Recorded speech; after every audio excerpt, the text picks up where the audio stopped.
Chapitre 1. Le salon de l'hôtel particulier à Neuilly-sur-Seine, l'un des quartiers les plus huppés de Paris, brillait sous les lustres de cristal, comme si un millier d'étoiles avaient décidé de descendre du ciel en cette nuit d'octobre. Marianne tenait le plateau argenté avec des mains fermes, bien que son cœur battît la chamade chaque fois qu'elle passait parmi les invités, vêtus de tenues qui coûtaient plus que son salaire d'une année entière. Ce n'était qu'un travail temporaire, un moyen de gagner un peu d'argent pour payer ses études de pédagogie qu'elle avait dû interrompre le semestre précédent. L'agence événementielle l'avait appelée à la dernière minute et elle ne pouvait pas refuser. Chaque centime comptait. Les invités discutaient en petits groupes, riant à des plaisanteries que Marianne ne comprenait pas, parlant d'affaires et de voyages internationaux comme on parle de la météo.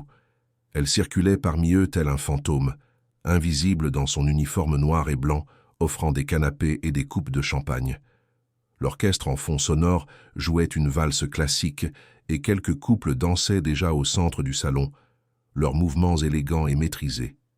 C'est en passant près d'une des portes-fenêtres donnant sur le jardin que Marianne aperçut la fillette. Dans le coin le plus reculé du salon, presque caché derrière un rideau de velours vert foncé, se tenait une enfant aux cheveux bruns coiffés en 2 tresses, vêtue d'une robe bleu ciel qui semblait trop neuve pour avoir été portée plus d'une fois. La fillette tenait une petite boîte à musique entre ses mains et la remontait sans cesse, observant le mouvement avec une intensité qui fit s'arrêter Marianne en plein chemin. Quelque chose dans cette scène la toucha profondément. L'enfant était complètement isolée, étrangère à la fête qui se déroulait à quelques mètres d'elle. Son regard, fixé sur la boîte à musique, transmettait à la fois concentration et absence, comme si elle était là, et en même temps dans un tout autre lieu.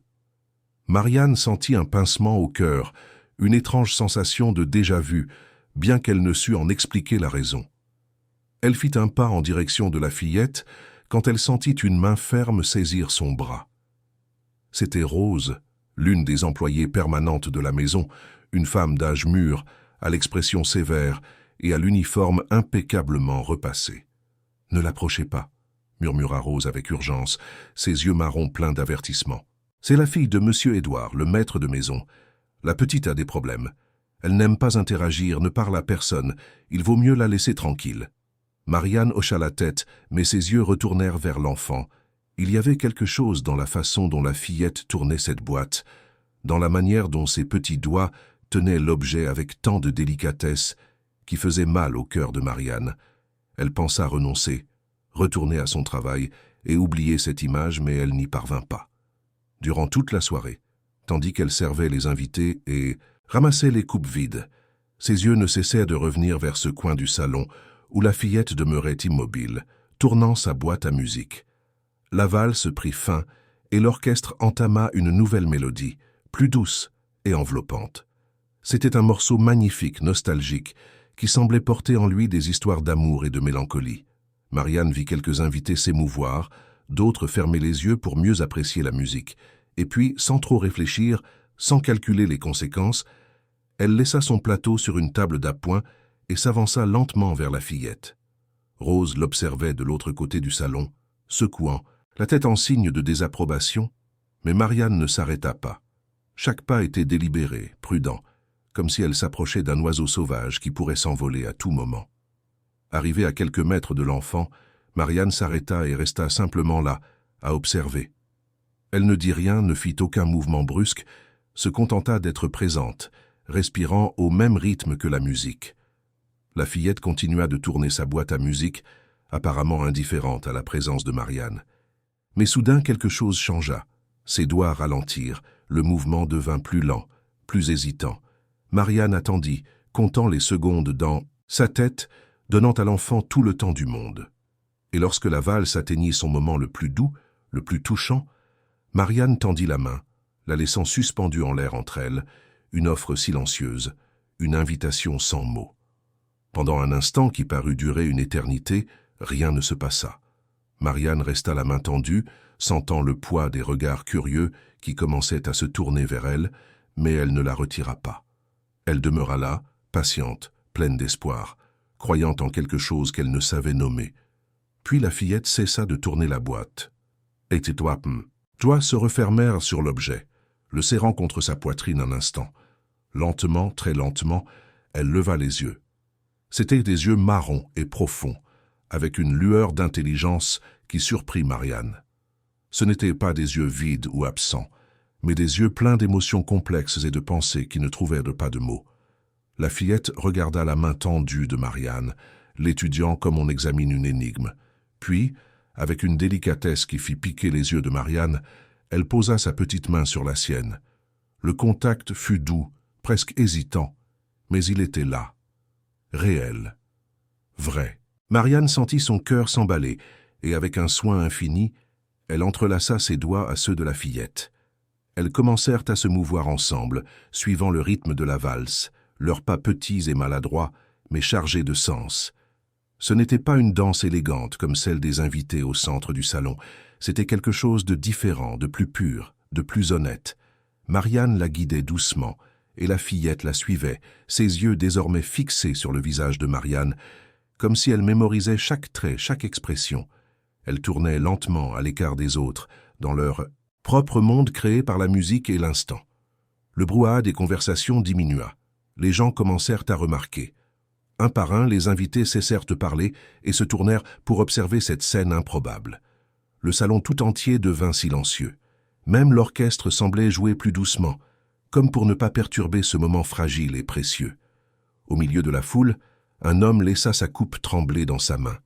Édouard Lambert, l'hôte de la soirée, architecte de renom dont les projets transformaient le paysage de Paris, resta complètement immobile, ses yeux bleus fixés sur sa fille qui dansait avec une parfaite inconnue. Sophie, sa petite Sophie, qui ne se laissait toucher par personne depuis 3 ans. Sophie, qui s'était refermée sur le monde après cette nuit terrible qu'il essayait chaque jour d'oublier. Sophie, qui le regardait comme un étranger chaque fois qu'il tentait de s'approcher. Sa fille était en train de danser, souriant légèrement, permettant à une autre personne de la tenir, de la guider, de la toucher. Édouard sentit ses jambes flageoler. Il voulut courir vers elle, voulut crier, voulut pleurer, mais il resta paralysé, observant. Son esprit était en tumulte, les souvenirs se mêlant au présent. La douleur se mêlant à un espoir qu'il avait enterré avec ses rêves de retrouver sa fille. La valse se termina doucement, la dernière note flottant dans l'air comme un soupir. Marianne lâcha la main de la fillette avec précaution, faisant une légère révérence. La fillette ne dit rien, mais ses yeux restèrent fixés sur Marianne quelques secondes de plus avant de se baisser à nouveau vers sa boîte à musique. Le salon éclata en applaudissements discrets. Les invités, émus par la scène inattendue, applaudissaient poliment, certains essuyant des larmes furtives. Marianne sentit son visage rougir, soudain consciente d'être devenue le centre de l'attention. Elle fit une petite révérence générale et commença à s'éloigner, mais Rose apparut à ses côtés, son visage affichant désormais une expression différente, presque révérencieuse. « Monsieur Édouard veut vous parler », dit Rose à voix basse, sa voix tremblant légèrement. « Maintenant. » Marianne sentit un frisson lui parcourir l'échine. Avait-elle fait quelque chose de mal? Le père était-il furieux qu'elle ait touché sa fille sans permission? Elle suivit Rose dans un large couloir décoré d'œuvres d'art contemporain et de photographies de projets architecturaux primés. Ils s'arrêtèrent devant une porte en bois sombre. Rose frappa 2 fois. « Entrez !» vint la voix de l'intérieur, grave et maîtrisée. Marianne prit une profonde inspiration et entra dans le bureau. C'était une grande pièce avec des étagères remplies de livres et de plans d'architectes. Derrière un bureau en acajou, Édouard Lambert se tenait debout, les mains posées sur la surface polie, les yeux rouges, comme s'il avait pleuré. Chapitre 2. Édouard l'observa en silence pendant de longues secondes qui parurent s'étirer comme des heures. Marianne se tenait droite, les mains jointes devant elle, essayant de contrôler les tremblements qui menaçaient de révéler sa nervosité. L'homme en face d'elle était impressionnant, non seulement par sa posture ou ses vêtements impeccables, mais par l'intensité de son regard qui semblait la transpercer et voir bien au-delà de la surface. « Quel est votre nom ?» demanda-t-il finalement, sa voix chargée d'une émotion contenue que Marianne ne parvenait pas à déchiffrer complètement. « Marianne Dubois, monsieur », répondit-elle, en gardant le ton respectueux et professionnel que la situation exigeait. « Marianne, répéta-t-il comme s'il testait le nom sur ses lèvres. « Vous travaillez pour l'agence événementielle ?»« Oui, monsieur. On m'a appelé pour aider ce soir. C'est un travail temporaire. » Édouard s'éloigna du bureau et se dirigea vers la fenêtre qui donnait sur le jardin illuminé. Il resta là un moment, les mains dans les poches, les épaules tendues. Quand il reprit enfin la parole, sa voix était plus douce, presque vulnérable. « Ce que vous avez fait en bas avec ma fille, Sophie ne laisse personne la toucher depuis 3 ans. Les médecins, les thérapeutes, même moi, je n'arrive pas à m'approcher d'elle sans qu'elle ne s'écarte. Vous êtes une parfaite inconnue et elle a dansé avec vous. » « Comment ?» Marianne hésita, cherchant les mots justes. Il n'y avait pas de réponse simple, pas de technique ou de méthode qui puisse expliquer ce moment. « Je ne sais pas, monsieur. J'ai juste senti qu'elle était seule, et j'ai pensé qu'elle ne voulait peut-être pas l'être. Je n'ai rien forcé. J'ai juste offert ma main et j'ai attendu. C'est elle qui a choisi d'accepter. » Édouard se tourna pour lui faire face, et Marianne vit des larmes briller dans ses yeux. Il cligna rapidement des yeux, essayant de les retenir, mais ne put cacher l'émotion qui le submergeait. « Depuis combien de temps travaillez-vous? Avec des enfants? J'ai fait 2 ans d'études de pédagogie avant de devoir arrêter. J'ai toujours aimé travailler avec les enfants, surtout ceux qui ont besoin d'un peu plus de patience et de compréhension. » Édouard retourna derrière son bureau et ouvrit un tiroir en sortant une carte de visite et un stylo. Il écrivit quelque chose au dos et la tendit à Marianne. « Je veux vous engager, pas comme serveuse temporaire, mais comme aide-soignante pour Sophie, à plein temps. Le salaire que j'ai écrit au dos est négociable si vous le trouvez insuffisant. Pouvez-vous commencer lundi ?» Marianne regarda la carte dans ses mains incrédules. Le montant qui y était inscrit était 3 fois supérieur à ce qu'elle gagnait avec ses 2 emplois actuels réunis. C'était assez pour retourner à l'université, pour aider sa mère avec les factures, pour enfin respirer sans se soucier de chaque centime dépensé. « Monsieur Lambert, je suis honoré, mais je dois être honnête avec vous. Je n'ai pas de formation spécifique en autisme ou en besoins particuliers. Je ne sais pas si je suis qualifié pour m'occuper de votre fille. Les qualifications techniques peuvent s'apprendre, » répondit Édouard, sa voix ferme mais pas brusque. « Ce que vous avez fait aujourd'hui ne s'apprend pas. Vous avez vu ma fille quand tous les autres ne faisaient que regarder à travers elle. C'est ce qui compte. Nous aurons des professionnels pour vous soutenir, des thérapeutes viendront régulièrement. Vous ne serez pas seul. Mais Sophie a besoin de quelqu'un comme vous, quelqu'un qui la voit comme une personne, pas comme un cas clinique. » Marianne sentit ses yeux piquer. Cette opportunité semblait irréelle, un cadeau tombé du ciel au moment où elle en avait le plus besoin.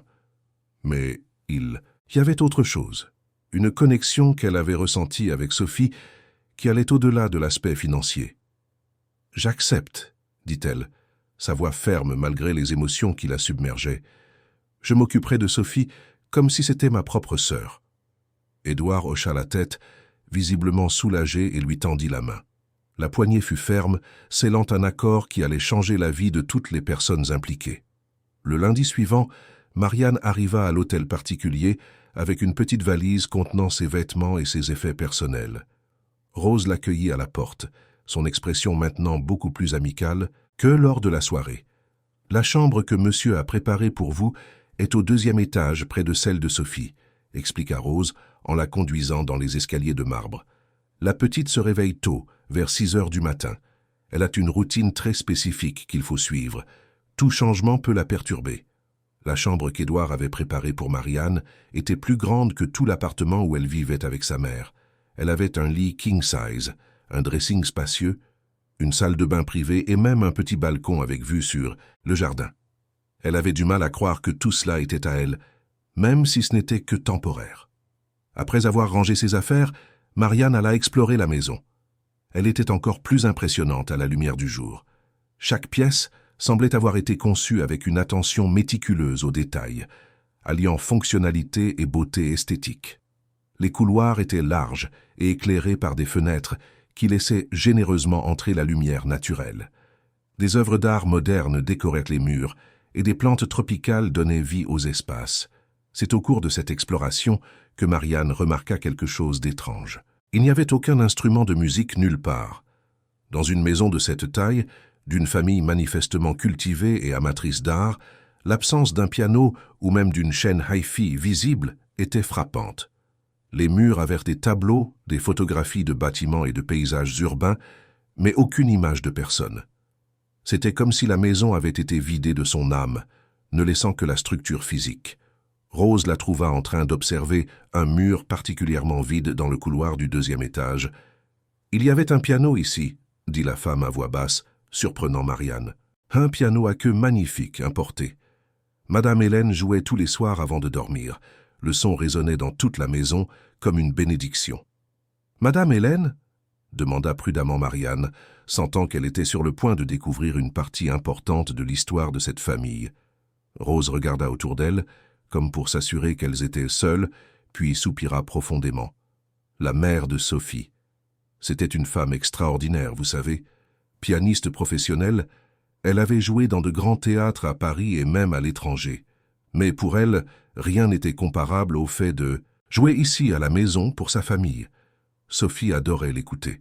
Elle restait assise au pied du piano, se balançant au rythme de la musique. « Que s'est-il passé ?» demanda doucement Marianne, craignant déjà la réponse. Rose ferma les yeux un instant, la douleur encore visible sur son visage même après des années. « Ça fait 3 ans maintenant. » Hélène rentrait du théâtre avec Sophie après un récital. C'était une nuit pluvieuse, la route était glissante. Il y a eu un accident. Sophie était sur la banquette arrière et a survécu avec seulement quelques égratignures. Mais Hélène, Rose ne put terminer sa phrase, se contentant de secouer la tête. Marianne sentit son cœur se serrer. Tout à coup, tout prenait sens.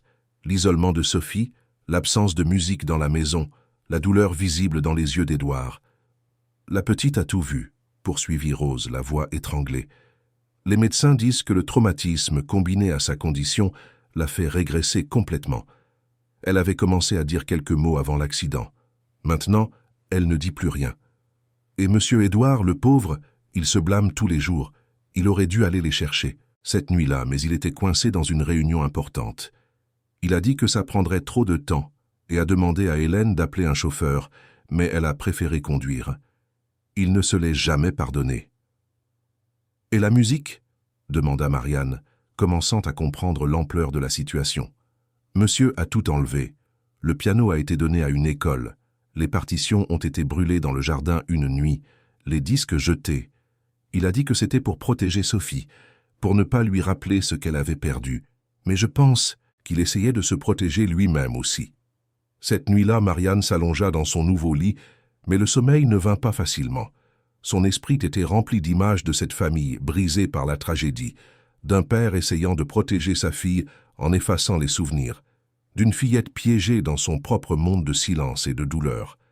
Et elle, Marianne, était là pour tenter de construire des ponts sur cet abîme de souffrance. Le lendemain matin, à 6 heures précises, Marianne entendit des pas légers dans le couloir. Elle se leva rapidement et ouvrit la porte pour trouver Sophie marchant vers sa chambre, encore en pyjama tenant sa boîte à musique. La fillette s'arrêta en voyant Marianne, et un bref instant, leurs regards se croisèrent. Chapitre 3. Les premières semaines en tant qu'aide-soignante de Sophie furent un processus délicat d'apprentissage mutuel. Marianne découvrit que la fillette avait une routine stricte qui devait être respectée. Elle se réveillait toujours à 6 heures du matin, prenait son bain seule, mais avait besoin que ses vêtements soient disposés dans un ordre spécifique, prenait son petit déjeuner avec toujours les mêmes aliments à la même heure et passait la plupart de la journée dans sa chambre, jouant avec quelques jouets sélectionnés et surtout tournant sa boîte à musique. La boîte était un objet fascinant. Ancienne, en bois sombre, avec des incrustations de nacre, elle jouait une douce mélodie quand on la remontait. Sophie la tenait avec révérence, comme si c'était l'objet le plus précieux du monde. Marianne comprit bientôt que cette boîte était une ancre, un point de sécurité dans un monde qui devait paraître chaotique et effrayant pour la fillette. Édouard restait distant, partant tôt pour son bureau et rentrant tard. Quand il était à la maison, il observait sa fille de loin avec un mélange d'amour et de douleur qui brisait le cœur de Marianne. Il pouvait à peine regarder Sophie sans que ses yeux ne se remplissent de larmes non versées. La culpabilité le consumait visiblement, créant un abîme entre père et fille qui semblait impossible à franchir. Marianne décida de commencer doucement. Chaque jour, elle s'asseyait par terre dans la chambre de Sophie, à quelques mètres de distance, et restait simplement là. Elle n'essayait pas de forcer l'interaction, n'envahissait pas l'espace de la fillette, se contentait d'être présente. Parfois, elle lisait un livre à voix basse. Parfois, elle dessinait. D'autres fois, elle observait simplement par la fenêtre. Et toujours, elle prêtait attention aux petits signes que Sophie donnait. C'est à la fin de la 2e semaine que Marianne eut une idée. Elle prit son téléphone et, avec le volume très bas, commença à jouer une douce mélodie au piano. Rien de très élaboré, juste un morceau classique tranquille qu'elle avait trouvé dans une playlist. Elle observa attentivement Sophie, prête à éteindre immédiatement si la fillette montrait un quelconque inconfort. Mais Sophie ne s'éloigna pas. Au contraire, ses doigts qui tournèrent la boîte à musique ralentirent. Sa tête s'inclina légèrement, comme si elle écoutait quelque chose de lointain mais familier. Et puis, à l'étonnement de Marianne, Sophie se mit à tapoter légèrement ses doigts contre la boîte, suivant le rythme de la musique. Le cœur de Marianne s'accéléra avec cette découverte. Sophie non seulement tolérait la musique, mais elle y répondait. C'était une porte, une forme de communication qui allait au-delà des mots. Les jours suivants, Marianne augmenta progressivement le volume et la durée des morceaux. Sophie ne se plaignit jamais, ne s'éloigna jamais. Au lieu de cela, ses mouvements devinrent plus visibles, plus intentionnels. Elle balançait doucement son corps, tapotait des doigts, fermait parfois même les yeux comme si elle plongeait dans la mélodie. C'est alors que Marianne commença à développer ce qu'elle appela mentalement le langage du mouvement. Un pas en avant signifiait oui, 2 pas en arrière signifiaient non. Une tape dans les mains était bonjour, 2 tapes étaient au revoir. Elle enseigna ces mouvements à Sophie en les répétant de manière cohérente, toujours dans le même contexte, toujours avec une patience infinie. Au début, Sophie se contentait d'observer, ses yeux intelligents traitant ces informations, mais après quelques jours, quelque chose de magique se produisit. Marianne demanda si Sophie voulait du jus d'orange pour le petit déjeuner et fit un pas en avant. Sophie, qui était assise à table, fit également un petit pas avec son pied. C'était un oui clair et intentionnel. Marianne dut se retenir de crier de joie. Au lieu de cela, elle servit le jus avec des mains tremblantes et tapa une fois dans ses mains, disant bonjour à Sophie. La fillette tapa une fois en réponse, ses yeux brillant de quelque chose qui pouvait être de la satisfaction ou même de la fierté. À partir de ce jour, la communication entre elles s'épanouit d'une manière que Marianne n'aurait jamais imaginée. Sophie commença à utiliser les mouvements pour exprimer ses préférences, pour être d'accord ou non, pour établir une connexion qui allait bien au-delà des limites de la parole. Et Marianne s'émerveillait de chaque petit progrès, notant tout dans un journal qu'elle gardait caché dans sa chambre. Édouard remarqua les changements. Un soir, il trouva Marianne dans la cuisine, en train de préparer le dîner de Sophie, et tira une chaise pour s'asseoir. « Elle est différente, dit-il, la voix chargée d'émotion, plus présente, plus vivante. »« Sophie est brillante, » répondit Marianne en remuant la sauce sur le feu. Elle avait juste besoin d'un moyen de s'exprimer qui ait du sens pour elle. « Qu'avez-vous fait » demanda Édouard, véritablement curieux. Marianne hésita. Elle savait qu'elle devrait lui parler de la musique, mais elle craignait la réaction d'Édouard. Elle décida de commencer par le langage du mouvement. « J'ai créé une forme de communication en utilisant des gestes simples. 1 pas pour oui, 2 pour non, des tapes dans les mains pour se saluer. » Sophie y répond très bien. Elle comprend tout, monsieur Lambert. Elle est enfermée à l'intérieur, voulant sortir, voulant se connecter. Édouard se passa la main sur le visage, visiblement ému. Il resta silencieux un long moment, avant de reprendre la parole. « Merci, dit-il simplement. Merci d'avoir vu ma fille, quand moi-même je n'arrivais pas à la regarder sans sombrer dans la culpabilité. » Marianne voulut dire quelque chose de réconfortant, mais les mots ne vinrent pas. À la place, elle servit 2 verres de vin et s'assit à côté de lui. Ils restèrent là dans un silence partagé, 2 étrangers unis par l'amour et l'inquiétude pour une fillette spéciale. Le lendemain, Marianne décida qu'il était temps d'explorer plus profondément la maison. Il y avait des placards et des pièces qu'elle n'avait pas encore ouverts, des espaces qui semblaient figés dans le temps. Avec la permission silencieuse de Rose, qui lui tendit un trousseau de vieilles clés, elle commença sa recherche. C'est dans un placard du 2e étage, fermé depuis des années par la quantité de poussière accumulée sur la serrure, que Marianne trouva le trésor. une grande boîte en bois recouverte d'un tissu blanc qui avait jauni avec le temps. Ses mains tremblèrent lorsqu'elle l'ouvrit, et ce qu'elle trouva à l'intérieur fit monter des larmes à ses yeux. Des partitions, des dizaines, soigneusement rangées dans des pochettes en plastique.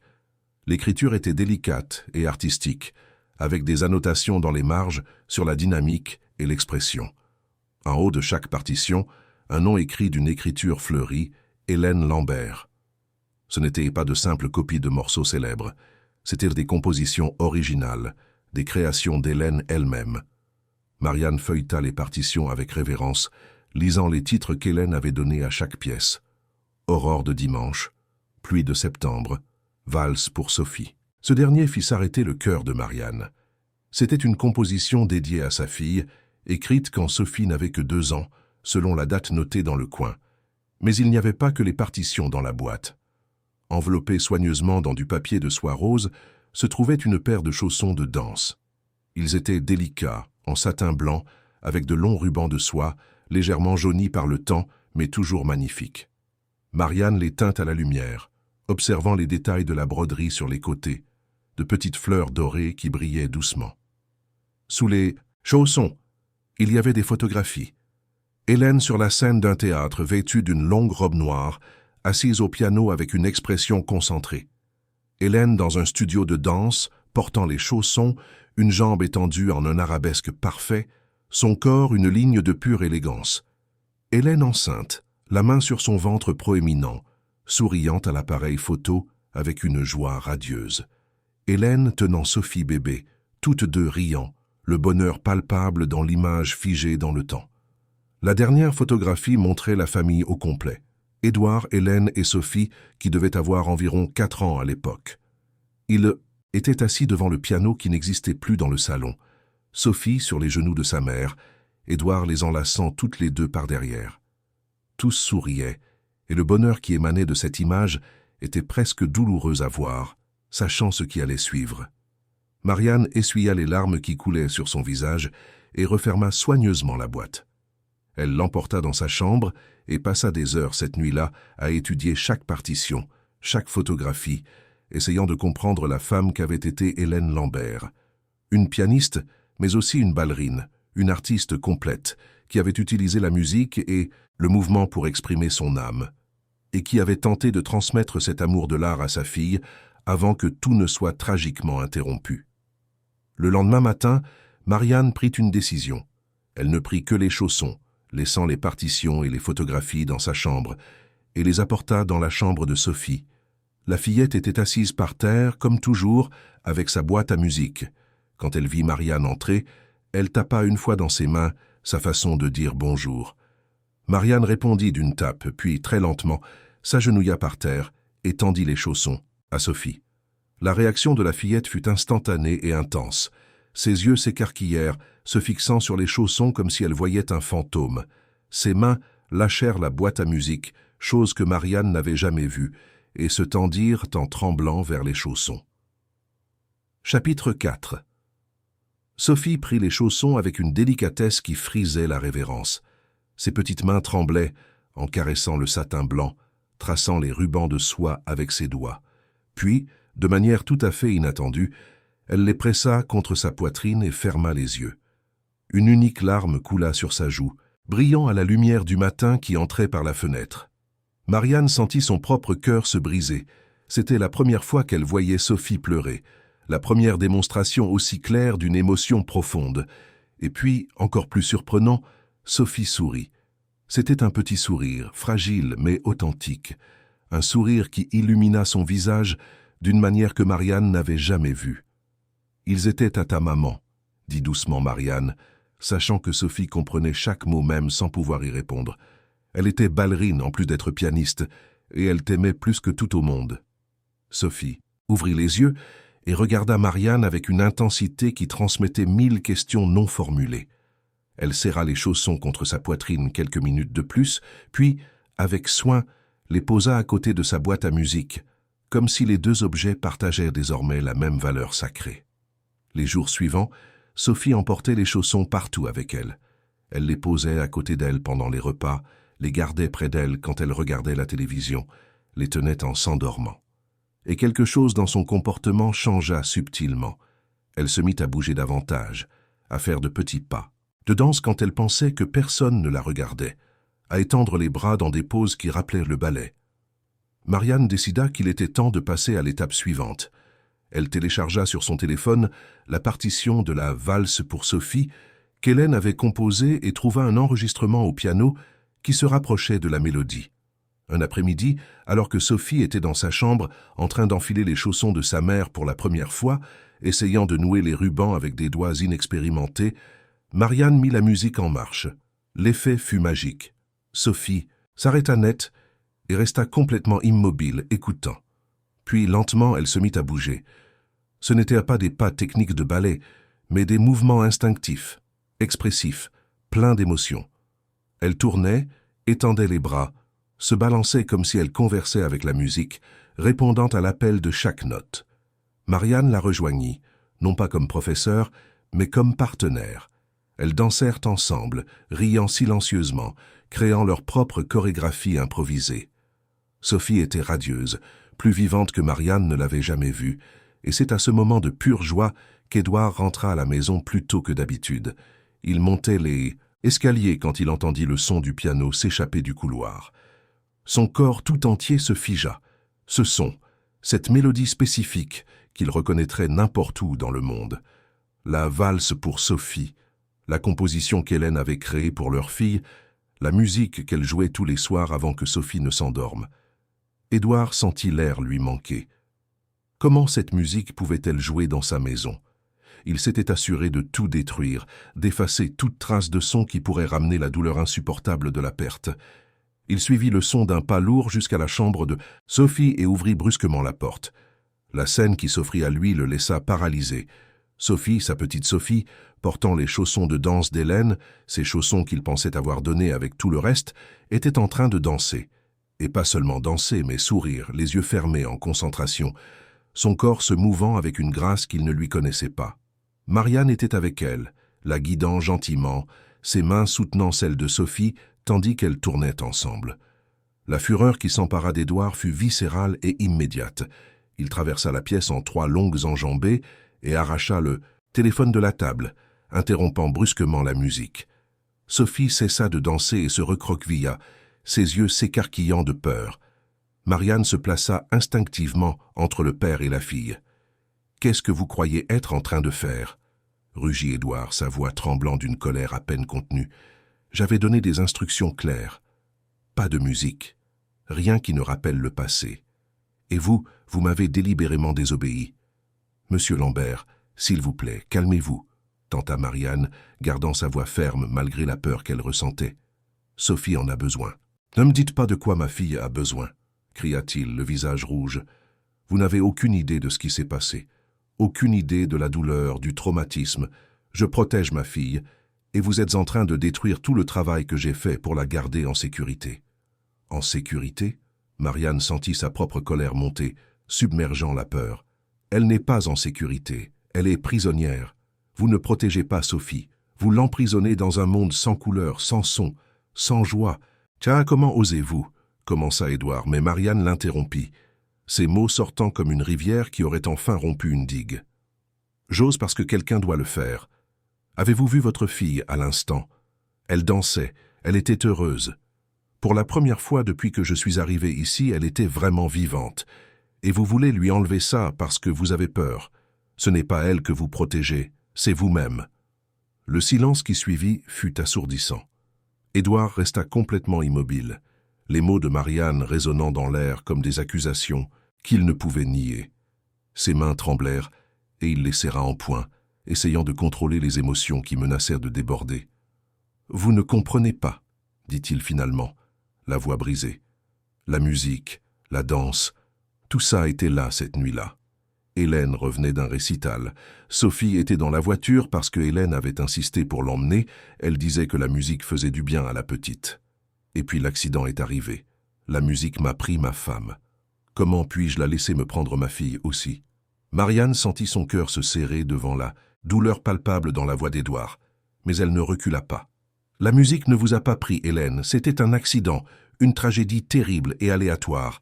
mais la musique était ce qui unissait votre famille. C'était la façon dont Hélène s'exprimait, dont elle se connectait à vous.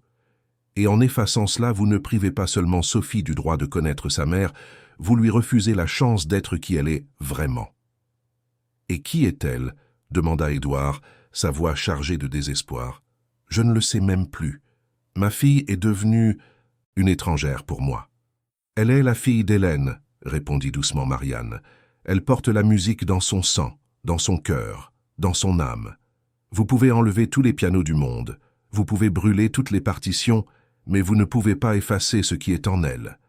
Sophie a besoin de la musique pour communiquer, pour exister, pour être, et elle a besoin de sa mère, même si ce n'est qu'à travers les souvenirs. » Édouard regarda Sophie, qui était recroquevillée dans un coin de la chambre. Les chaussons toujours à ses pieds, les yeux écarquillés et effrayés. Voir sa fille avoir peur de lui fut comme un coup de poing à l'estomac. Quand était-il devenu quelqu'un qui effrayait son propre enfant? « Je ne sais pas comment faire, » admit-il, la voix brisée. « Je ne sais pas comment la regarder sans voir tout ce que j'ai perdu. Je ne sais pas comment écouter cette musique sans vouloir mourir de douleur. »« Alors apprenez, » dit Marianne, sa voix ferme mais douce, « parce que votre fille en vaut la peine. Elle mérite d'avoir un père qui n'est pas prisonnier du passé, qui peut la regarder et voir l'avenir. Hélène n'aurait pas voulu ça pour vous, elle n'aurait pas voulu que vous viviez dans le silence et la douleur. » Édouard se passa les mains sur le visage, essuyant des larmes qui commençaient enfin à couler librement. Il regarda Marianne avec des yeux qui reflétaient des années de douleur accumulées, de culpabilité non traitée, d'un amour qui ne savait comment s'exprimer. « Et si je n'y arrive pas ?» demanda-t-il, vulnérable comme un enfant. « Vous y arriverez, » répondit Marianne, « parce que vous aimez votre fille, et l'amour trouve toujours un chemin. » Édouard resta là quelques secondes de plus, son corps entier tremblant sous le poids des émotions qu'il se permettait enfin de ressentir. Puis, sans un mot de plus, il quitta la chambre, refermant la porte derrière lui d'un clic doux. Marianne se tourna vers Sophie, qui était toujours blottie dans le coin. Elle s'approcha lentement et s'agenouilla à côté de la fillette. « Tout va bien, » murmura-t-elle. « Ton papa t'aime très fort. Il a juste peur. Mais il va apprendre. Je te le promets. » Sophie regarda Marianne avec des yeux qui semblaient trop vieux pour une enfant de 7 ans. Et puis, pour la première fois depuis que Marianne la connaissait, Sophie la serra dans ses bras. C'était une étreinte serrée, désespérée, de quelqu'un qui s'accrochait à une bouée de sauvetage au milieu d'une tempête. Marianne lui rendit son étreinte, sentant les larmes couler sur son propre visage. Elles restèrent ainsi un long moment, deux âmes essayant de guérir, essayant de trouver la lumière au milieu des ténèbres. Cette nuit-là, Marianne ne put dormir. Elle s'attendait à tout moment à entendre des pas dans le couloir, la porte s'ouvrir. Édouard entrait pour lui dire qu'elle était renvoyée. Elle avait dépassé les limites, avait confronté son employeur, avait désobéi à des ordres explicites. N'importe quelle personne raisonnable l'aurait mise à la porte. Mais la nuit passa en silence, et quand le soleil commença enfin à se lever, apportant un nouveau jour, Marianne vit quelque chose qui la surprit. Un morceau de papier avait été glissé sous sa porte pendant la nuit. Elle le ramassa avec des mains tremblantes et lut les 3 mots écrits de la calligraphie ferme d'Édouard. Chapitre 5, Pardon, continuez. 3 mots simples qui portaient le poids d'une reddition, d'une acceptation, d'un espoir renouvelé. Marianne serra le billet contre sa poitrine et se permit de pleurer, cette fois des larmes de soulagement et de gratitude. Édouard n'abandonnait pas. Il donnait une chance, non seulement à elle, mais à Sophie et plus important encore à lui-même. Elle plia soigneusement le papier et le rangea dans le tiroir de sa table de chevet comme un trésor précieux, une promesse écrite qu'elle pourrait relire chaque fois qu'elle douterait d'elle-même. Les jours suivants, Marianne remarqua des changements subtils dans le comportement d'Édouard. Il ne s'enfuyait plus lorsqu'il entendait de la musique jouer doucement dans la chambre de Sophie. Il n'entrait toujours pas lorsque cela se produisait, mais il restait devant la porte, observant par l'entrebâillement, ses yeux fixés sur sa fille qui dansait avec les chaussons de sa mère. Parfois, Marianne le surprenait avec des larmes coulant silencieusement sur son visage, mais il ne les essuyait plus, se permettant enfin de ressentir. C'était comme si chaque larme lavait un peu de la culpabilité qu'il avait portée si longtemps. laissant place à des émotions plus légères, plus saines. Un de ces après-midi, Marianne passa dans le couloir et le trouva là, debout dans la pénombre, observant Sophie danser au son d'une valse douce. Elle s'arrêta à côté de lui, respectant son silence, partageant simplement ce moment. Édouard ne fut pas surpris par sa présence, comme si une partie de lui attendait de la compagnie. « Elle ressemble tellement à Hélène quand elle danse », murmura-t-il, la voix rauque d'émotion. La même grâce, le même abandon total au mouvement. C'est comme si Hélène était là, vivant à travers elle. « Sophie est unique », répondit gentiment Marianne. « Elle a un peu d'Hélène, un peu de vous, mais surtout elle est complètement elle-même. Et c'est magnifique. » Édouard hocha la tête, s'essuyant discrètement les yeux du dos de la main. Ils restèrent là quelques minutes de plus, deux personnes unies par l'amour pour une fillette extraordinaire, jusqu'à ce qu'il s'éloigne enfin, retournant à son bureau d'un pas plus léger qu'à son arrivée.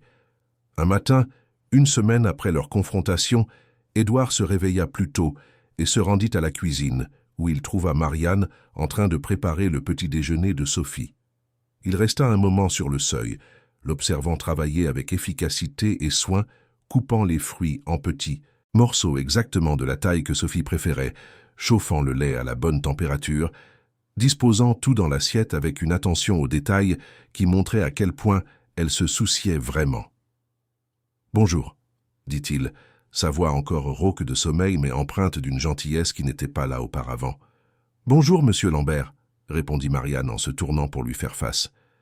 Il semblait épuisé, comme s'il n'avait pas bien dormi depuis des jours, mais il y avait quelque chose de différent dans ses yeux. Une résolution peut-être, une détermination renouvelée. « Il faut que je vous parle, » dit-il en tirant une chaise et en s'asseyant à table. « Et s'il vous plaît, appelez-moi simplement Édouard. Je pense qu'après tout ce qui s'est passé, les formalités n'ont plus de sens. » Marianne servit 2 tasses de café et s'assit en face de lui, attendant. Édouard tint la tasse chaude entre ses mains, observant la vapeur s'élever un instant avant de parler.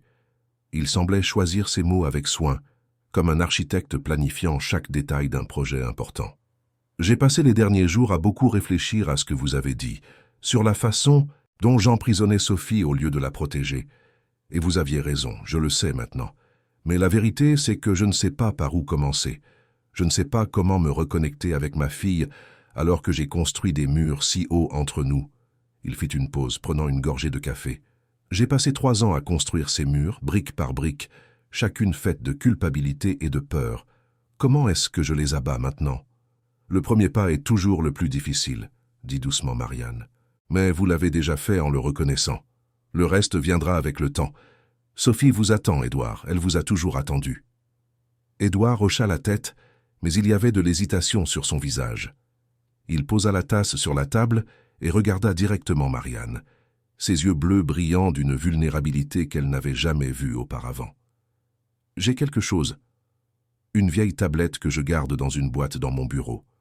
Dessus, il y a des vidéos d'Hélène, des enregistrements amateurs de quand elle jouait à la maison, des moments avec Sophie quand elle était encore plus petite. Je n'ai jamais eu le courage de les regarder après l'accident. Mais je pense que le moment est venu. Pas pour moi, mais pour Sophie. Elle mérite de connaître sa mère, de voir à quel point Hélène l'aimait, d'entendre sa voix. » Sa voix trembla légèrement. « Même si ça me déchire de l'intérieur, elle en a plus besoin que je n'ai besoin de me protéger. » Marianne sentit un frisson lui parcourir l'échine. C'était un pas immense, un geste d'un courage extraordinaire de la part d'Édouard. « Voulez-vous que je sois là quand vous lui montrerez ?» demanda-t-elle. « J'ai besoin que vous soyez là, » corrigea Édouard. « Je ne sais pas si je peux le faire seul. J'ai peur de m'effondrer, et Sophie ne peut pas me voir comme ça. Il faut que ce soit un moment de joie pour elle, pas de douleur. »« Alors nous le ferons ensemble, » assura Marianne en posant sa main sur la sienne sur la table. « Et ce sera magnifique, vous verrez. » Cet après-midi-là, après que Sophie se fut réveillée de sa sieste, Édouard rassembla tout le courage qu'il possédait et entra dans la chambre de sa fille pour la première fois depuis des mois. Sophie était assise par terre avec sa boîte à musique dans une main et les chaussons de sa mère dans l'autre, un arrangement devenu courant ces derniers jours. Quand elle vit son père, elle se figea, ses yeux s'écarquillant légèrement. Ce n'était pas de la peur, réalisa Marianne, mais de la surprise mêlée à quelque chose qui pouvait être de l'espoir. Édouard s'agenouilla par terre, gardant une distance suffisante pour ne pas envahir l'espace de Sophie, mais assez proche pour établir une connexion.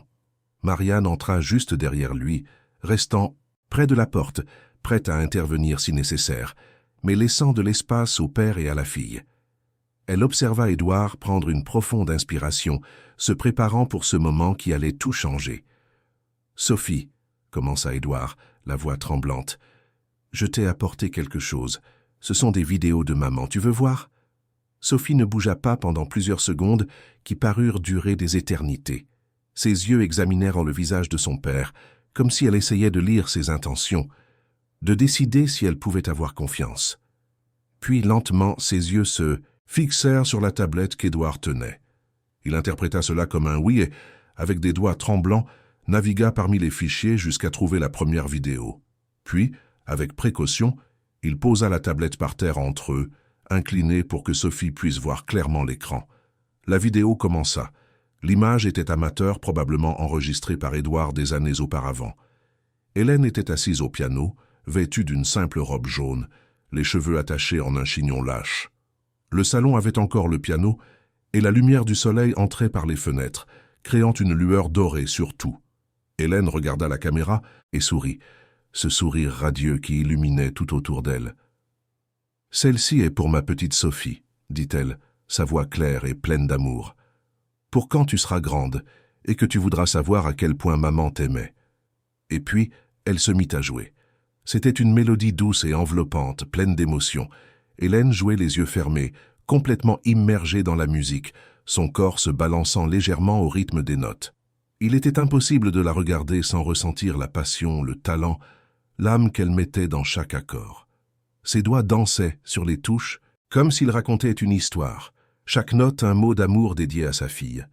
Sophie était complètement immobile, les yeux fixés sur l'écran, absorbant chaque détail.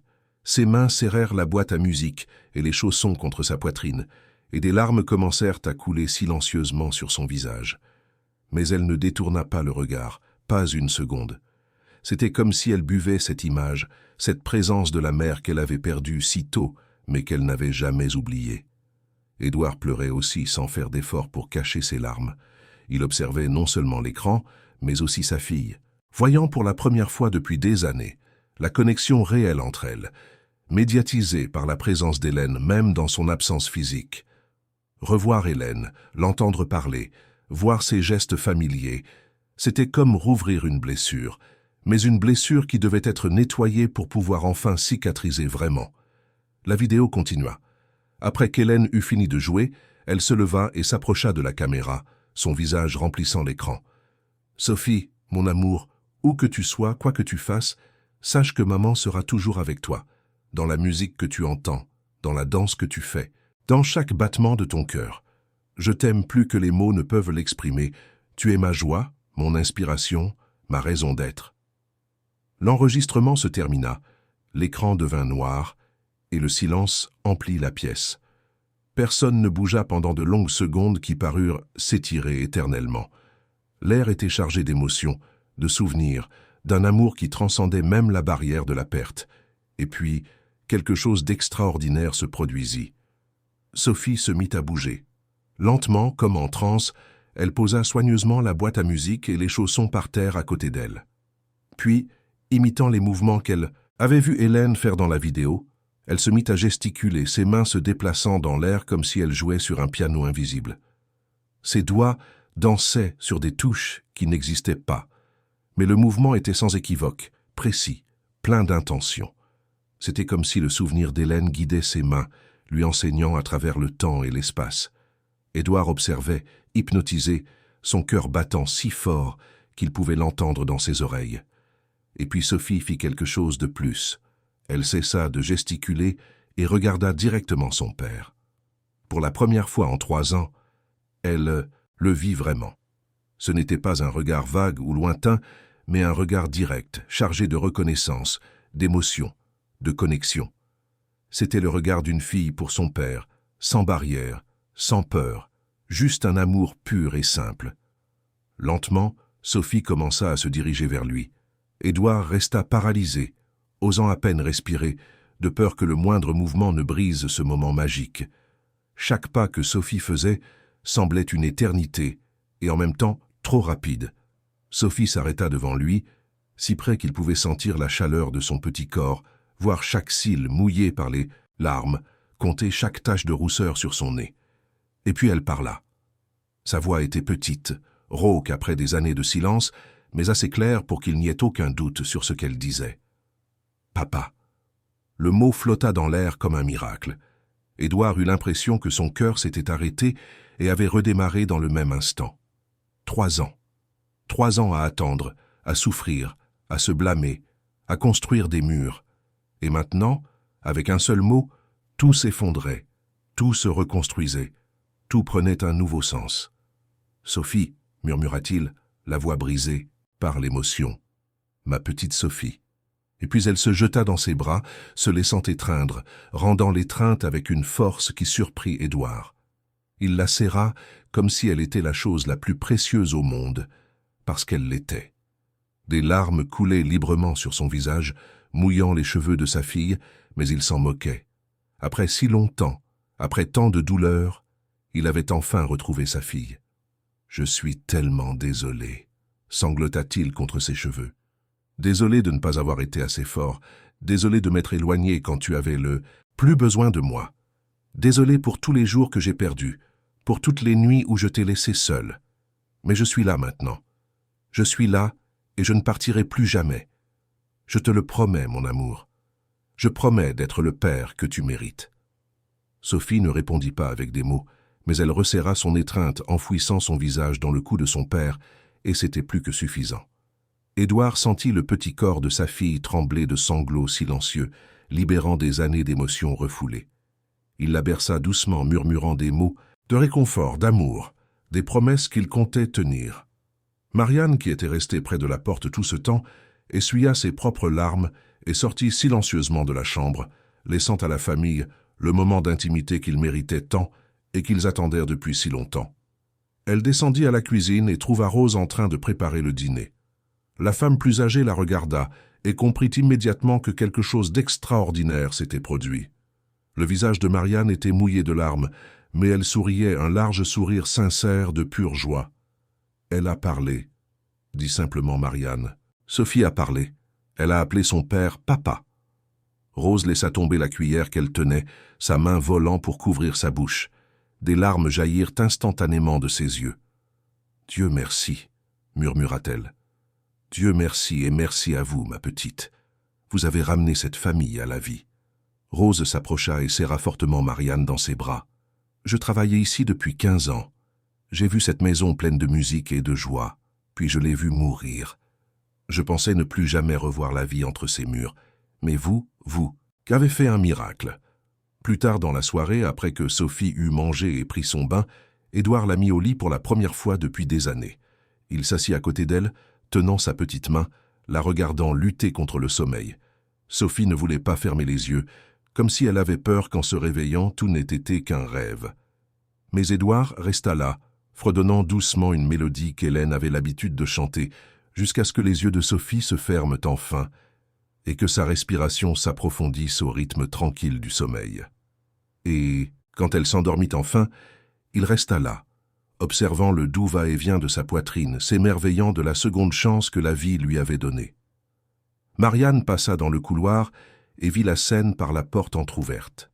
Édouard, assis au bord du lit de Sophie, les larmes brillant encore sur son visage, à la douce lumière de la lampe de chevet, tenant la petite main de sa fille, comme si c'était le bien le plus précieux de l'univers. Chapitre 6. Les semaines suivantes furent une période de transformation constante. Édouard ne s'éloigna plus de Sophie. Au contraire, il commença à participer activement à sa routine, apprenant le langage des mouvements que Marianne avait créés, découvrant de nouvelles façons de communiquer avec sa fille. Chaque matin, il se réveillait plus tôt pour prendre le petit déjeuner avec elle, l'observant manger ses fruits préférés, lui racontant des histoires sur Hélène qu'il avait gardées enfermées dans son cœur pendant des années. Et Sophie, de son côté, se mit à parler davantage. Ce n'étaient pas de longues phrases ou des conversations élaborées, mais des mots précieux qui sortaient de plus en plus fréquemment. Oui, non, merci, et surtout papa et Marianne. Les deux noms qu'elle répétait avec une affection croissante, parfois juste pour voir le sourire qui apparaissait sur leur visage quand ils les entendaient. Un soir, Édouard rentra à la maison avec une grande boîte. À l'intérieur se trouvaient des albums de photos qu'il avait conservés, des images d'Hélène enceinte, de Sophie bébé, de moments familiaux qu'il avait tenté d'oublier. Mais maintenant, assis par terre dans la chambre de Sophie avec sa fille à ses côtés, il feuilletait chaque page, racontant les histoires derrière chaque photo. Ici, ta mère était enceinte, de 6 mois de toi. Elle jouait du piano et disait que tu dansais dans son ventre. Sophie touchait chaque photo avec révérence, absorbant ses souvenirs qui n'étaient pas les siens, mais qui l'aidaient à connaître la mère qu'elle avait perdue si tôt. Édouard commença également à réintroduire la musique dans la maison, mais de manière graduelle et consciente. Il récupéra certaines des partitions d'Hélène que Marianne avait trouvées et les encadra, les accrochant au mur comme des œuvres d'art, ce qu'elles étaient en effet. Chaque composition avait une histoire, et il les racontait à Sophie. Celle-ci, ta mère l'a composée la première nuit où tu as dormi sans te réveiller. Elle était si heureuse qu'elle n'arrivait pas à dormir, alors elle est descendue et a créé cette mélodie. Il acheta un clavier numérique et le plaça dans le salon, non pas à l'endroit où se trouvait le piano auparavant, mais dans un nouvel espace, symbolisant un nouveau départ plutôt qu'une recréation du passé. Le clavier était moderne, avec des sons électroniques en plus des sons traditionnels de piano, et Sophie adorait expérimenter les différents timbres, appuyant sur des boutons et écoutant les résultats avec fascination. Ce fut lors d'un dîner tranquille, 3 mois après le jour où Sophie avait parlé pour la première fois, que Marianne eut une idée. Elle observait Édouard et Sophie jouer ensemble, la fillette essayant d'enseigner à son père les pas de danse qu'elle et Marianne avaient créés, riant quand il trébuchait volontairement pour la faire sourire. C'était une scène si différente de cette première nuit à l'hôtel particulier, quand Sophie était isolée dans un coin et qu'Édouard ne pouvait même pas la regarder. Maintenant, il y avait de la lumière, il y avait des rires, il y avait de la vie. « Édouard !» dit Marianne, attendant qu'il termine son jeu pour avoir son attention. « J'ai une suggestion si vous êtes ouvert à l'entendre. »« Toujours, » répondit-il, prenant Sophie sur ses genoux et s'asseyant à table. « Vous savez que je me fie à votre jugement. Et si nous organisions une petite représentation, rien de grand ou de formel, juste quelques amis proches, peut-être dans le salon. Sophie pourrait danser, montrer à quel point elle a progressé. Je pense que ce serait bon pour elle, une façon de célébrer sa croissance. » Marianne hésita un instant. Et ce serait aussi une façon d'honorer Hélène, de montrer que son héritage continue de vivre à travers Sophie. Édouard resta silencieux un moment, traitant l'idée. Marianne vit plusieurs émotions passer sur son visage. La peur, l'hésitation, mais aussi l'espoir et la fierté. Il regarda Sophie, qu'il observait avec attente, et sentit son cœur se serrer d'amour. « Qu'en penses-tu, Sophie ?» demanda-t-il à sa fille, la tournant pour qu'ils puissent se regarder dans les yeux. « Aimerais-tu danser pour quelques personnes ?» Sophie réfléchit un instant, son expression sérieuse et concentrée. Marianne et Édouard attendirent, respirant calmement, lui donnant tout le temps dont elle avait besoin pour décider. Puis Sophie fit un pas en l'air avec son pied, le signal pour « oui ». Mais elle ne s'arrêta pas là. Elle sourit, ce sourire qui apparaissait maintenant plus fréquemment, et tapa 3 fois dans ses mains, un signe d'enthousiasme qu'elle avait développé par elle-même. Édouard sourit, la serrant contre sa poitrine. « Alors, nous allons le faire, et ce sera parfait. » Les jours suivants, Édouard prit une décision importante. Il contacta l'institution à laquelle il avait fait don du piano d'Hélène des années auparavant, et découvrit que l'instrument était toujours là, bien entretenu et régulièrement accordé. Après avoir expliqué la situation, ils acceptèrent de le lui rendre.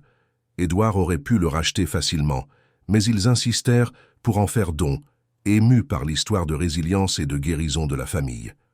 Lorsque le piano arriva à l'hôtel particulier, transporté avec soin pour être réinstallé dans le salon, Sophie observait de loin, tenant fermement la main de Marianne. Ses yeux ne quittaient pas l'instrument, pendant que les déménageurs le positionnaient avec soin, ajustaient les roulettes, préparaient tout. C'était comme si un morceau perdu de la famille revenait enfin à la maison. Quand l'instrument fut enfin en place et que les techniciens eurent fini de l'accorder, Édouard s'approcha lentement, ses doigts tremblant légèrement en touchant la surface polie du piano. C'était exactement comme il s'en souvenait. Chaque éraflure familière, chaque marque racontant une histoire. Sophie lâcha la main de Marianne et se dirigea vers le piano, le touchant également, ses petits doigts traçant des motifs sur le bois sombre. Édouard s'assit sur le banc et regarda les touches un long moment. « Hélène avait l'habitude de m'apprendre, dit-il à voix haute, plus pour lui-même que pour quiconque. Je n'ai jamais été bon, mais elle était patiente. Elle disait que je jouais avec le cœur, même si mes doigts ne coopéraient pas. » Il sourit à ce souvenir. Elle disait que la musique parfaite sort des doigts, mais que la vraie musique sort de l'âme. Hésitant, il posa les mains sur les touches et se mit à jouer. Ce n'était pas parfait, loin de là. Les notes sortaient tremblantes et décousues, il se perdait dans le rythme, ses mains trébuchaient l'une sur l'autre. Mais il y avait quelque chose de profondément émouvant à le voir essayer, à le voir se reconnecter avec cette partie de sa vie qu'il avait tenté d'enterrer. Sophie lâcha la main de Marianne et se dirigea lentement vers le piano. Édouard cessa de jouer et la regarda, surpris. La fillette posa ses petites mains sur les siennes, pressant doucement, puis le regarda avec attente. Édouard comprit. Elle voulait qu'il continue. Les larmes aux yeux, il se remit à jouer, et cette fois, Sophie guida ses mains, le menant à travers une mélodie simple dont elle se souvenait d'une manière ou d'une autre. C'était un moment de pure magie, père et fille, unis par la musique, par le souvenir d'Hélène, par l'amour qui avait toujours été là mais qui était resté enfoui sous des couches de douleur et de culpabilité. Marianne observait depuis le seuil, le cœur si plein qu'elle pensait qu'il pourrait exploser.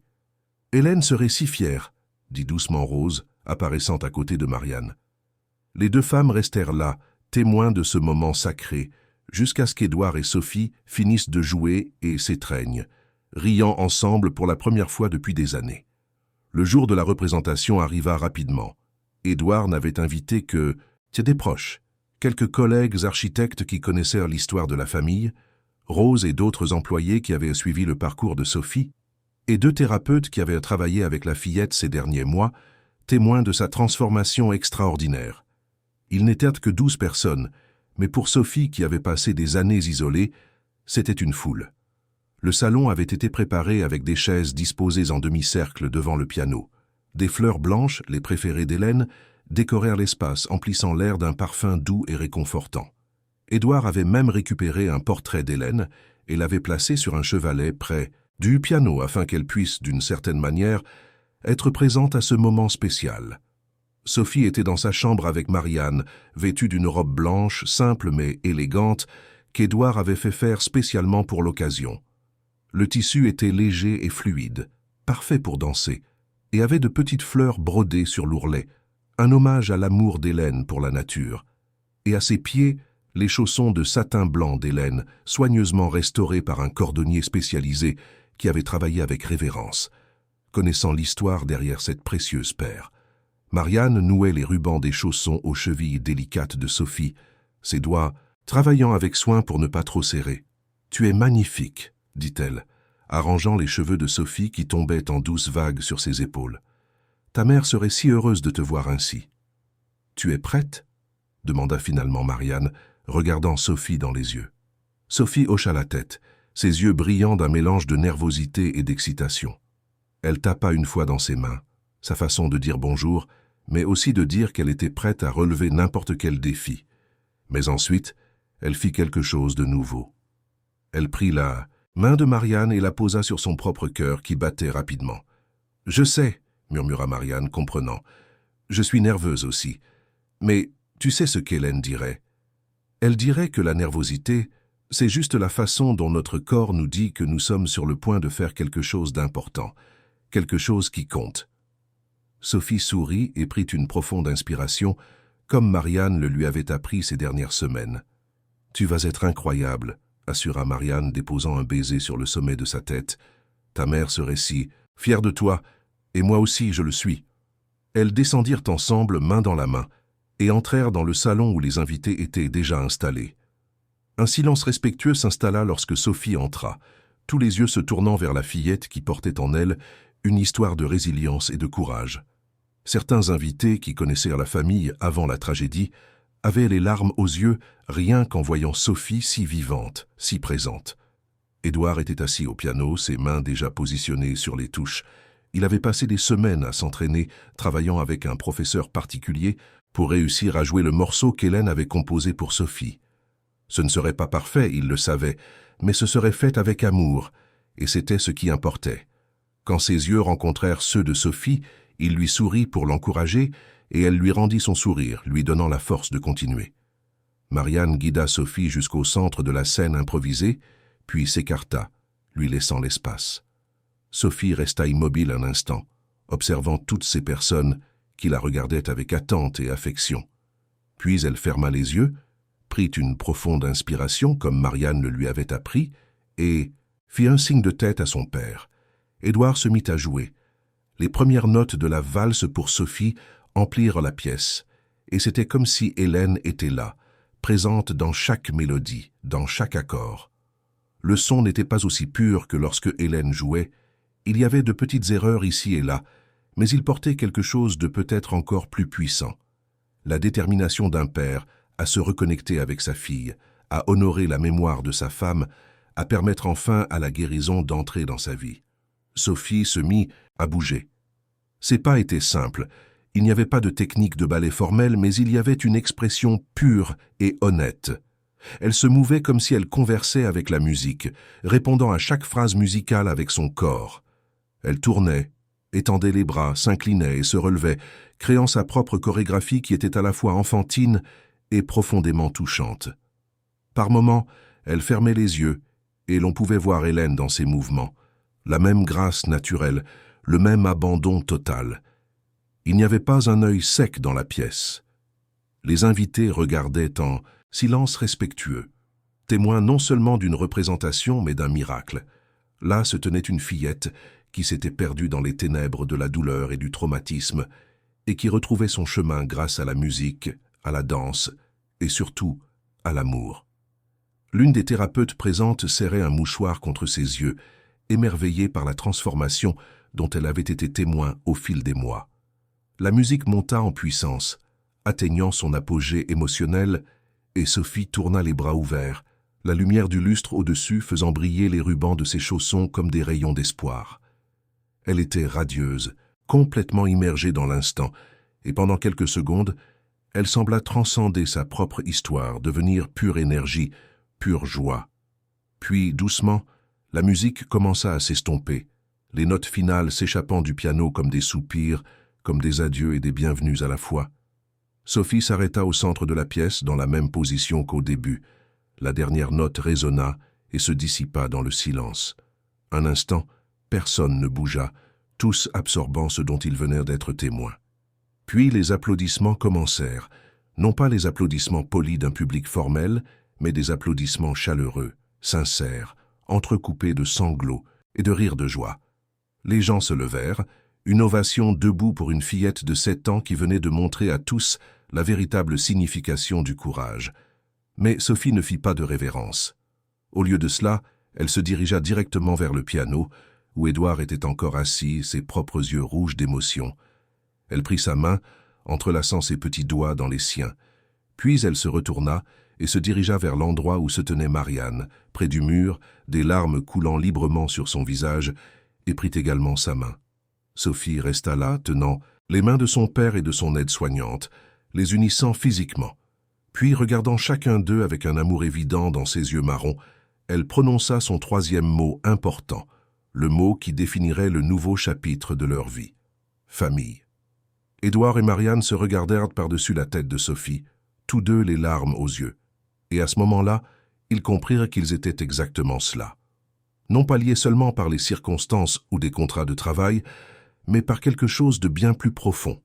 Ils étaient une famille, reconstruite sur les cendres de la tragédie, forgée par l'amour et la détermination de ne pas s'abandonner les uns les autres. Édouard étendit le bras et attira Marianne dans une étreinte, les trois restant là, unis, tandis que les invités continuaient d'applaudir. Les semaines suivantes, Édouard prit une autre décision importante. Il avait passé des mois à réfléchir à tout ce qui s'était passé, à la façon dont Sophie avait retrouvé son chemin grâce à l'art, et décida que d'autres familles méritèrent d'avoir les mêmes opportunités. Il appela Marianne dans son bureau un dimanche après-midi, alors que Sophie jouait dans le jardin avec Rose. Le bureau était différent maintenant, plus lumineux, avec les fenêtres ouvertes laissant entrer le soleil et le chant des oiseaux. Il lui présenta son idée avec enthousiasme, ses yeux brillants d'une passion que Marianne n'avait pas vue depuis qu'elle l'avait connue. « Je veux créer un institut dédié à soutenir les enfants neurodivergents par l'art et la musique », commença-t-il, poussant un dossier avec le projet complet vers Marianne. « Il s'appellera l'Institut Hélène Lambert, en hommage à ma femme. À la femme qui croyait que l'art pouvait guérir, qu'il pouvait construire des ponts, là où d'autres ne voyaient que des impossibilités. » Marianne ouvrit le dossier, ses yeux s'écarquillant en feuilletant les documents. Il y avait des plans d'architecte pour un bâtiment magnifique et accessible, des budgets détaillés, des partenariats avec des universités et des centres de recherche, des programmes de bourse pour les familles à faible revenu. Édouard avait pensé à tout. « Et je veux que vous soyez la directrice pédagogique », poursuivit Édouard, la voix pleine de conviction. « Vous avez le don de voir les enfants que d'autres ne voient pas, de construire des ponts là où d'autres ne voient que des abîmes. Cela doit être partagé avec d'autres familles qui traversent ce que nous avons traversé. Vous pouvez former d'autres professionnels, créer des méthodologies, transformer des vies. » Marianne feuilleta les documents, voyant les plans détaillés, les budgets généreux, les partenariats avec des écoles et des thérapeutes. C'était un rêve devenu réalité, non seulement pour elle, mais pour d'innombrables enfants et familles qui en bénéficieraient. Il y avait même une bibliothèque prévue, où partitions et livres sur l'art-thérapie seraient disponibles gratuitement. « J'accepte, » dit-elle, la voix ferme et pleine d'émotion, « mais à une condition. »« Laquelle ?» demanda Édouard, intrigué et déjà souriant. « Que Sophie soit notre première professeure assistante, quand elle sera prête, bien sûr. Elle a tant à enseigner sur la résilience, sur la recherche de sa propre voie, sur le fait de ne jamais abandonner. Elle peut être un exemple vivant que l'impossible est possible. » Édouard sourit, ce sourire qui était réapparu sur son visage ces derniers mois, le transformant d'un homme brisé par la douleur en quelqu'un plein d'espoir et de but. « Hélène aurait adoré cette idée, » dit-il, la voix douce. « Elle disait toujours que Sophie avait une lumière spéciale, qu'elle était destinée à toucher des vies. Je crois qu'elle le savait d'une certaine manière. » L'institut fut inauguré 6 mois plus tard, lors d'une cérémonie émouvante où Sophie dansa de nouveau, cette fois pour un public plus large, comprenant des familles déjà inscrites au programme, des journalistes intéressés par l'histoire et des autorités locales impressionnées par le projet. Édouard prononça un discours émouvant, parlant d'Hélène, de Sophie, de l'importance de ne jamais abandonner les personnes que nous aimons.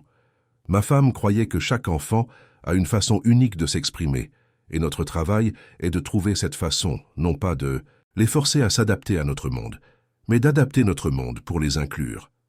Marianne parla également, partageant son propre parcours, expliquant le langage des mouvements qu'elle avait créés et comment d'autres familles pourraient adapter cette idée à leurs propres besoins.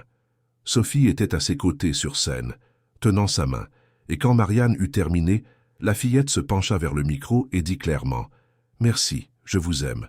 Le public se leva en applaudissements, beaucoup pleurant ouvertement. Et cette nuit-là, tandis qu'Édouard mettait Sophie au lit et que Marianne organisait le matériel pour les premiers cours qui auraient lieu la semaine suivante, tous trois comprirent une vérité fondamentale. La guérison ne vient pas seulement des mots ou des traitements, mais d'une main tendue, d'une danse silencieuse, du courage de quelqu'un qui décide de regarder quand tous les autres détournent le regard. Sophie tenait sa boîte à musique dans une main et caressait les chaussons de sa mère de l'autre, des objets qui représentaient son passé et son avenir entrelacés. Elle regarda son père et Marianne, qui se tenaient sur le seuil de sa chambre, l'observant avec un amour inconditionnel. Sur la table de chevet à côté de son lit, il y avait une photo encadrée d'Hélène souriant radieusement, et Sophie toucha doucement l'image avant de se blottir sous les couvertures. « Bonne nuit », dit-elle, les mots sortant de plus en plus facilement, sa voix se renforçant chaque jour. « Je t'aime ». C'étaient les plus beaux mots qu'Édouard ait jamais entendus, et il ne se lassait jamais de les entendre. Lui et Marianne répondirent à l'unisson, leurs voix se mêlant en harmonie. « Nous t'aimons aussi, Sophie, toujours. » Et tandis que la lumière de la chambre s'éteignait et que Sophie fermait les yeux pour dormir, rêvant de musique et de danse et de tous les jours merveilleux qui l'attendaient encore, l'hôtel particulier qui avait été autrefois rempli seulement de silence et de douleur résonnait maintenant de quelque chose de bien plus puissant. L'espoir, l'amour et la promesse que demain peut toujours être meilleur qu'aujourd'hui. Dehors, par la fenêtre, les étoiles brillaient dans le ciel de Paris et une douce brise faisait danser les rideaux. Dans cette maison de Neuilly-sur-Seine, une famille avait retrouvé son chemin vers la lumière, et à travers l'Institut Hélène Lambert, cette lumière se répandrait, touchant d'innombrables autres vies, prouvant que l'amour trouve toujours un chemin et qu'il n'est jamais trop tard pour recommencer.